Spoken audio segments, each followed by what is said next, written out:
एक बार फिर से आप सभी का स्वागत है हमारे YouTube चैनल पे। आज मैं आप सभी को class 12 political science chapter 2 part 3 के बारे में बताएंगे। इससे पहले मैंने पार्ट 1 और पार्ट 2 बना दिया है। यदि आपने पार्ट 1 और पार्ट 2 के वीडियोस को नहीं देखा है तो आप निश्चित रूप से जाके देखिए, ताकि आपको ये पूरा चैप्टर सही तरीके से समझ में आए। तो लास्ट टॉपिक जो हमारा था वो था गैराज सेल जैसी हालत उत्पन्न होने का कारण। एक बार तो मैं आपको बता दूं कि पहले कि गैराज सेल क्या था। कल के वीडियो में हमने टॉपिक में डिस्कशन किया था कि जो सोवियत संघ था उसकी आर्थिक व्यवस्था जो चरमरा गई, तो यहाँ पे उसे हम गैराज सेल के नाम से जानते हैं। तो अब हम इसके आगे बढ़ेंगे कि इसके आगे हमारे कौन कौन से महत्वपूर्ण टॉपिक्स हैं। तो अब जो है हमारा वो है संघर्ष व तनाव के क्षेत्र। सबसे पहला टॉपिक पार्ट 3 का संघर्ष व तनाव के क्षेत्र। तो यहाँ पे आपको जानना है पूर्व सोवियत संघ के अधिकांश गणराज्य, जो सोवियत संघ था यूएसएसआर था, और उसके वो 15 देश, उन सभी में जो क्षेत्र था वो 15 जो देश था, इन देशों में बाहरी ताकतों की दखल अंदाजी होने लगी।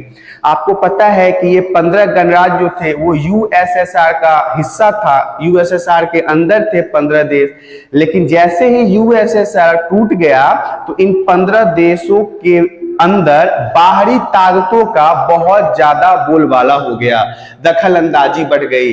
रूस के 2 गणराज्य जो मुख्य गणराज्य थे, चेचन्यो और चेचन्या, इनमें दागिस्तान में हिंसक अलगाववादी आंदोलन चले। देखिए, ये जो रूस के जो 2 गणराज्य थे, मतलब रूस के अंदर ये देश आते थे जिनका नाम है चेचन्या और दगिस्तान। ये चेचन्या और दगिस्तान जो है इसमें हिंसक झड़प हुआ, और अलगाववादी मतलब वहां पे एक दूसरे संगठन का भी निर्माण हुआ जो उस समय के वर्तमान सरकार को नहीं जानते थे, नहीं मानते थे और नहीं रखना चाहते थे।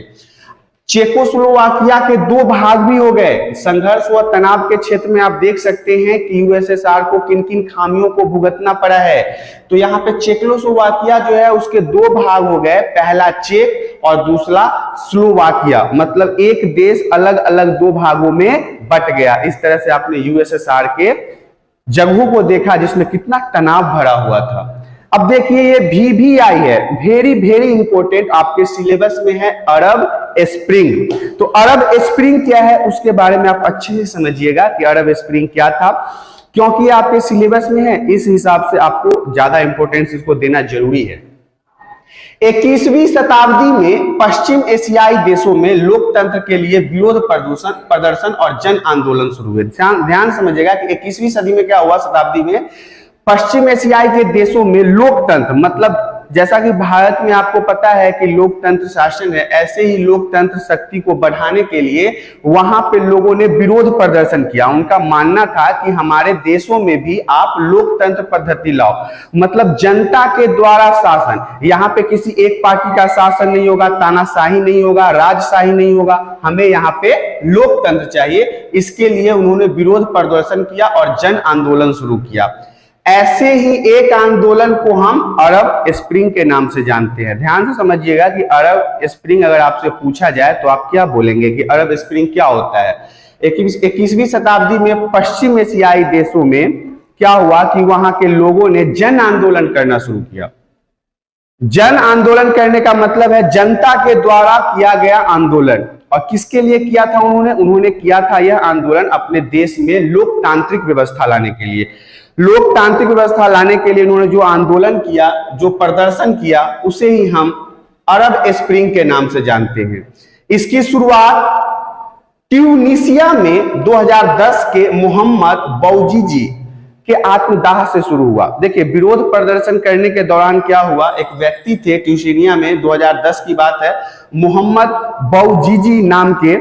अब इन्होंने क्या किया कि इनकी बातें जब वहां पे दबाई जाने लगी, जब जन आंदोलन के ऊपर कुछ खास ध्यान नहीं दिया जा रहा था, प्रदर्शन के ऊपर खास ध्यान नहीं दिया जा रहा था, तब इन्होंने क्या किया, आत्मदाह कर लिया, मतलब खुद को ही आग लगा के सबके सामने ही मार दिया।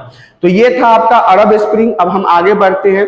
अब इनके जो विरोध प्रदर्शन करने के तरीके थे, किस तरह से ये अरब स्प्रिंग के दौरान विरोध प्रदर्शन कर रहे थे, तो पहला तो है हड़ताल। हड़ताल के माध्यम से ये विरोध प्रदर्शन कर रहे थे। धरना, मार्च और रैली, इन चारों को समझिए। हड़ताल का मतलब हुआ जो मजदूर, जो फैक्ट्री लेबर, जो कंपनी वर्कर थे वो काम पे नहीं जाते थे। उन्होंने कहा कि पहले यहाँ पे लोकतंत्र लाओ, फिर जाके हम यहाँ से आगे काम किए जाएंगे, तो उसे हम हड़ताल के नाम से जानते हैं। धरना, एक जनता का ग्रुप कहीं भी खड़ा होकर या बैठकर लंबे समय तक अपनी मांग पूरा करने का अगर रिक्वेस्ट करता है तो उसे हम धरना कहते हैं। मार्च, सड़कों पे, गलियों पे, सरकारों के सामने घूम घूम कर नारेबाजी करके अपने मांगों को पूरा करवाने के तरीका को हम मार्च कहते हैं। और यही कुछ रैली भी है। रैली में भी यही होता है कि हजारों की संख्या में लोग जमा होकर आगे बढ़ते हैं। विरोध का कारण क्या था, किन कारणों से वहां पे लोग जो हैं वो विरोध कर रहे थे, तो आइए विरोध के कारण के बारे में जान लेते हैं। जनता का असंतोष था, मतलब कि मौजूदा सरकार से जनता खुश नहीं थी। वहां की आम पब्लिक जो थी वो रुष्ट थी, उसे विश्वास नहीं हो रहा था कि यह सरकार हमारे लिए कुछ बेहतर कार्यों को कर पाएगा। गरीबी थी, आम पब्लिक में, आम नागरिकों में बहुत ज्यादा पुअरनेस था, मतलब गरीब थे लोग। वहां पे उनके दैनिक जीवन में होने वाले काम खर्चे भी नहीं पूरे हो रहे थे, खाने की दिक्कत थी, भोजन पे लोगों को परेशानी हो रही थी। तानाशाही था, जो एक सरकार थी, एक ही सरकार के तानाशाही होने के कारण आम जनता में असंतोष फैल रहा था। तानाशाही कहने का यह मतलब है कि जो सरकार के लोग थे, जो सत्ताधारी थे, जो सत्ता पे विराजमान थे, वो जो चाहते थे वही करते थे और इससे आम जनता में असंतोष फैल रहा था। मानवाधिकार का उल्लंघन, एक आम लोगों, ह्यूमन राइट तो समझते हैं ना, हमारे भारत में ये बहुत ज्यादा चलता है। तो ऐसा ही है कि एक आम लोग, आम पब्लिक के राइट्स, मतलब उसके अधिकारों की रक्षा करने के लिए मानवाधिकार होता है, जबकि वहां पे मानवाधिकार का उल्लंघन हो रहा था। किसी भी आम पब्लिक के अधिकारों का हनन अच्छा नहीं होता है। लेकिन यहाँ पे आप देख सकते हैं कि विरोध का कारण में सबसे ज्यादा महत्वपूर्ण मैं मानता हूं मानवाधिकार के उल्लंघन को, क्योंकि अगर आम आदमी के राइट्स को, उसके अधिकार को अगर ना समझा जाए तो ये गलत होता है। भ्रष्टाचार था, सरकार के जो लोग थे वो भ्रष्ट थे, वो घूसखोर थे, वो पैसा जमाखोरी में विश्वास रखते थे। जमाखोरी कहने का मतलब है पूंजी को इकट्ठा करके रखना, तो वो भ्रष्टाचार। बेरोजगार, अब बेरोजगार, आम लोगों के पास काम नहीं था, वहां के नौजवान बेरोजगार थे, उनके पास नौकरियां नहीं थी, उनके पास ठीक से जीवन जीने के लिए पैसे नहीं थे, तो ये सब कारण थे वहां पे। देखिए अब है बाल्कन क्षेत्र, यहाँ पे बाल्कन क्षेत्र और बाल्टिक क्षेत्र, ये दो अलग अलग क्षेत्र हैं, इन्हें ध्यान से समझिएगा।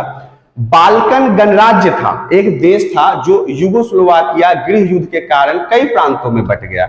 जो बाल्कन गणराज्य था वो यूगोस्लोवाकिया के गृह युद्ध कहने का मतलब होता है घर के अंदर का युद्ध, मतलब एक देश के अंदर यदि आंतरिक युद्ध चल रहा हो उसे हम गृह युद्ध के नाम से जानते हैं। तो बाल्कन गणराज्य में क्या हुआ, यूगोस्लोवाकिया गृह युद्ध के कारण ये कई प्रांतों में बट गया, अलग अलग टुकड़ों में बट गया, जिसमें शामिल थे बोस्निया, हार्जेगोविना, स्लोवानिया और क्रोएशिया ने अपने को स्वतंत्र देश घोषित कर लिया। ये बाल्कन गणराज्य से टूटकर अलग हुए और खुद को स्वतंत्र राज्य घोषित कर दिया और स्वतंत्र देश घोषित कर दिया। ये था बाल्कन क्षेत्र। बाल्कन गणराज्य में यूगोस्लोवाकिया के गृह युद्ध के कार्य कई हिस्सों में टूट गया और इन हिस्सों में टूटने के बाद इनके जो नए देश बने वो खुद को नए देश के रूप में साबित कर दिया। अब है बाल्टिक क्षेत्र, मैंने भी आपको बताया था बाल्कन और बाल्टिक। तो बाल्टिक क्षेत्र के लिथुआनिया ने मार्च 1990 में अपने आप को स्वतंत्र घोषित कर दिया। ये बाल्टिक क्षेत्र अलग था जिसमें लिथुआनिया ने क्या किया, मार्च 1990 में खुद को स्वतंत्र घोषित किया। एस्टोनिया, लताविया और लिथुआनिया ने 1991 में संयुक्त राष्ट्र संघ के सदस्य बने और 2004 में नाटो में भी शामिल हुए। जो बाल्टिक क्षेत्र के ये 4 देश टूटकर अलग हुए और खुद को स्वतंत्र घोषित किया, तो सबसे पहले इन्होंने क्या किया, 1991 में संयुक्त राष्ट्र संघ के सदस्य बने। यूएसएसआर के ये सब पहले सदस्य थे जो अब टूटकर संयुक्त राष्ट्र संघ के सदस्य बने और 2004 में क्या हुआ, ये नाटो के देश में शामिल हो गए। आपको याद होगा कि नाटो के बारे में हमने विस्तार से पढ़ा था। जो अमेरिका की अगुवाई में एक ग्रुप बनाया गया था जिसमें शुरुआती समय में 12 देश थे और अभी के अगर वर्तमान समय की बात कर लें तो इसमें 30 देश है। तो उसी समय 2004 में क्या हुआ, ये सारे देश इसमें बाल्टिक क्षेत्र से टूट के और बन गए नाटो के सदस्य। अब मध्य एशिया की अगर बात करें तो मध्य एशिया के तजिकिस्तान में 10 वर्षों तक यानी 2001 तक गृह युद्ध चला है। मध्य एशिया को ध्यान से समझिएगा, मध्य एशिया के तजिकिस्तान में, तजिकिस्तान एक देश है जिसमें 10 वर्षों तक यानी 2001 ईस्वी, मतलब हाल फिलहाल में 15, 20, 21, 20 साल पहले आप कह सकते हो गृह युद्ध चल रहा था, जिसमें कौन कौन से देश शामिल थे, अजरबैजान थे, आर्मेनिया थे, यूक्रेन था, किर्गिस्तान था, जॉर्जिया था। इन सभी में क्या था, गृह युद्ध की स्थिति थी, घरेलू युद्ध चल रहा था, खुद के देश के अंदर ही इनके युद्ध चल रहा था। मध्य एशियाई गणराज्यों में क्या था, मध्य एशियाई के जो देश थे, जो उस बीच के अंदर के देश थे, उनके अंदर क्या था, पेट्रोल के विशाल भंडार थे। उनके यहाँ पेट्रोल था, डीजल था, तेल था। इसी कारण से क्या हुआ कि यह बाहरी ताकत, जो बड़े बड़े देश थे, जो उनके पड़ोसी देश थे, वो उन पर प्रभाव डालना चाहते थे और तेल कंपनियों के कारण वो देश जो थे पश्चिमी एशियाई के, वो अखाड़ा बन गया था। कोई बड़ा देश चाहता था कि हम कब्जा कर ले, कोई बड़ा देश चाहता था हम कब्जा कर ले, और इन कब्जा के चक्कर में यहाँ पे गृह युद्ध ही चलता रहा, क्योंकि इनकी सरकार कभी स्टेबल हो ही नहीं पाई।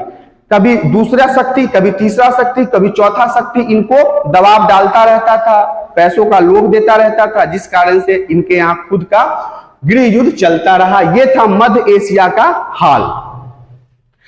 अब मध्य एशिया के बाद देखते हैं पूर्व साम्यवादी देश और भारत। भारत का पूर्व साम्यवादी देश के साथ कैसा रिश्ता था। पूर्व साम्यवादी कहने का मतलब हो गया यूएसएसआर। अब यहाँ पे हमने उसे पूर्व साम्यवादी इसलिए कहा है क्योंकि यूएसएसआर जो है वो टूट गया था, विघटन हो गया था उसका, इसलिए हमने यहाँ पे पूर्व साम्यवादी कहा। तो पूर्व साम्यवादी देशों के साथ भारत के संबंध हमेशा से अच्छे रहे हैं। कहने का मतलब है कि रूस के साथ हमारे रिश्ते हमेशा से प्रगाढ़ रहे हैं, बहुत अच्छा मैत्रिता रहा है हमारे साथ। रूस के साथ विशेष रूप से प्रगाढ़ है, भारत का रिश्ता जो है वो रूस के साथ बहुत ज्यादा अच्छा है। दोनों का सपना एक जैसा है। वो सपना क्या है, बहुध्रुवीय विश्व का है। दोनों का जो भारत और रूस का सपना है, वो दोनों का सपना एक ही जैसा है। वो दोनों सपना क्या है, बहुध्रुवीय विश्व का है। दोनों देश सह अस्तित्व, सामूहिक सुरक्षा, क्षेत्रीय संप्रभुता, स्वतंत्र विदेश नीति, अंतरराष्ट्रीय झगड़ों को वार्ता द्वारा हल, संयुक्त राज्य संघ के सुदृढ़ीकरण तथा लोकतंत्र में विश्वास रखते हैं। अब आपसे पूछा जाए कि किन कारण से भारत और रूस बहुत अच्छे दोस्त हैं, तो वो कारण है क्योंकि इन दोनों का जो विचार है, विदेश नीति है, सुरक्षा नीति है, आंतरिक नीति है, इकोनॉमिकल सिस्टम सही करने की नीति है, झगड़ा लड़ाई के ऊपर किस तरह से अपना रिएक्शन देना है, वो सारी नीतियां जो है हमारे भारत के साथ मैच करती है। 2001 में क्या हुआ, भारत और रूस द्वारा 80 द्विपक्षीय समझौते पर हस्ताक्षर हुआ और भारत रूसी हथियारों का खरीदार बन गया। आपको पता है कि हमारे भारत में ना हथियारों का निर्माण बहुत कम होता है। इस कारण से क्या है कि हम हथियार दूसरे देश से खरीदते हैं, जो देश हथियार बनाता है। तो रूस जो है वो हथियार बनाने में बहुत टॉप लेवल पे आता है, उसके हथियार बहुत ही आधुनिक होते हैं, जैसा कि अभी आपने यूक्रेन के वार में देखा होगा कि वो किस तरह से हमला करता है। तो इस तरह से जो 80 द्विपक्षीय समझौते हुए 2001 में भारत और रूस के बीच, उसमें भारत ने बहुत सारे समझौते पे हस्ताक्षर किया और भारत रूसी हथियारों का खरीदार भी बन गया। मतलब हमारे यहाँ भारत में जो हथियार आते हैं वो रूस से आते हैं।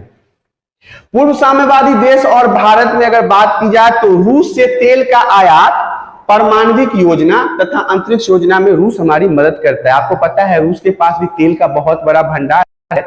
ऐसे में रूस जो है वो हमारे भारत को तेल सप्लाई करता है। परमाणविक मतलब परमाणु बम से जुड़ी या परमाणु हथियार से जुड़ी सभी योजनाओं पे हमारा उसके साथ समझौता है। इसके अलावा अंतरिक्ष योजना जो हमारी सैटेलाइट अंतरिक्ष में जाती है, जिसके माध्यम से आप टीवी, रेडियो, मोबाइल वगैरह यूज करते हैं, इस सैटेलाइट में भी रूस जो है वो हमारी बहुत मदद करता है। इसके बाद है कजाकिस्तान और तुर्कमेनिस्तान के साथ ऊर्जा आयात बढ़ाने की कोशिश। हमारा भारत जो है वो कजाकिस्तान और तुर्कमेनिस्तान जो है वो रसिया का ही पड़ोसी देश है और मित्र देश है, उसके साथ ऊर्जा समझौता भी हुआ है हमारे पास। मतलब कि ऊर्जा को बढ़ाने के कई सारे तरीकों पर हमारे साथ उनका समझौता हो चुका है। अब बात करते हैं गोवा में दिसंबर 2016 में हुए ब्रिक्स सम्मेलन, ध्यान से समझिए, के दौरान रूस भारत के बीच हुए 17वें वार्षिक सम्मेलन में भारत के प्रधानमंत्री नरेंद्र मोदी एवं रूस के राष्ट्रपति व्लादिमीर पुतिन के बीच रक्षा, परमाणु ऊर्जा, अंतरिक्ष अभियान समेत आर्थिक संबंधों को बढ़ावा एवं उनके लक्ष्यों के प्राप्ति पर बल दिया गया है। यह बहुत ही इंपॉर्टेंट है। गोवा में दिसंबर 2016 में नरेंद्र मोदी और व्लादिमीर पुतिन के साथ जो बातों पर जोर दिया गया, वो जोर क्या है? तो वो रक्षा के ऊपर है, परमाणु ऊर्जा के ऊपर है, अंतरिक्ष अभियान के ऊपर है और ऐसे ही बहुत सारे संबंधों के ऊपर इनके साथ जोर दिया गया है। तो देखिए, हमारा जो ये सेकेंड चैप्टर है, इसके थर्ड वीडियो में आपको मैंने सारे टॉपिक्स को कवर कर लिया है। साथ ही साथ मैं आप सभी को बताना चाहता हूं कि यदि आपको इन पूरे videos first part, second part और थर्ड पार्ट में कहीं भी कोई दिक्कत होता है तो आप हमें कमेंट करके जरूर बताएं। आप जो कमेंट करेंगे तो हमारी कोशिश यही होगी कि हम आपको उस टॉपिक से रिलेटेड एक अच्छी सी वीडियो प्रोवाइड करें जिससे आपका वो डाउट क्लियर हो जाए। आज हमारा ये जो चैप्टर है सेकेंड यहीं पे समाप्त होता है। इसमें मैंने अभी के सिलेबस के हिसाब से सारे चीजों को पॉइंटेड किया है और साथ में लिख दिया है VVI, जिससे आप उन सभी चैप्टरों को और पॉइंट को समझ पाएं। इसके अलावा यदि आप हमारे चैनल पे आज पहली बार आए हैं तो चैनल को सब्सक्राइब कर लें। वीडियो पसंद आती है तो इसे लाइक करें और अपने दोस्तों के साथ शेयर भी करें। आज के लिए इतना ही, धन्यवाद।